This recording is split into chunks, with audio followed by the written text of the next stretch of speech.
স্বামী। হ্যাঁ বউ আসছি। তোমার ব্যাগ এই নাও, জুতোটা পায়ে দাও বউ। দুর্গা দুর্গা।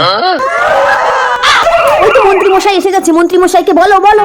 মন্ত্রী মশাই, আমার বউ কাল থেকে কাজে গিয়ে বাড়ি ফেরেনি, কোন শালা নিয়ে পালিয়েছে। আচ্ছা ঠিক আছে, যে তোমার বউকে নিয়ে পালিয়েছে তাকে ধরে তার যন্ত্র কেটে নেওয়া হবে। আপাতত এই 1 লাখ টাকা নিয়ে তুমি একটু শান্ত হও। মন্ত্রী মশাই, আপনি 1 লাখ টাকা দিয়ে আমার বউয়ের দাম দিতে চাইছেন? লোকে আমার প্রতিবেশী দাদাটার বউ নিয়ে পালিয়েছে, আর মন্ত্রী এসে টাকা দিয়ে সান্ত্বনা দিচ্ছে। এর মানেটা কি? আমরা মন্ত্রীর বিরুদ্ধে বিক্ষোভ করব, আমরা পথে নামবো। একটা টাকা নেই ঘরে, এই ব্যাগে তো অনেক টাকা আছে, নেব? একটা নোট বার করে নিলে কেউ জানতে পারবে না। মন্ত্রী মশাই, আপনি কি বউচোর ধরলেন? আর মন্ত্রী মশাই, এ শালা লোকের বউকে নিয়ে সংসার করছে আর জনগণ আমার চেয়ার কেড়ে নিয়েছে। টাকাগুলো আমি খরচা করে ফেলেছি। স্যার, আপনার 1 লাখ টাকাটা যদি আমি দেই, তাহলে ওর বউকে তুই নিয়ে যা। তাহলে আমি এতদিন জনগণের সঙ্গে বিদ্রোহ করে কি পেলাম? এই তো বাচ্চা,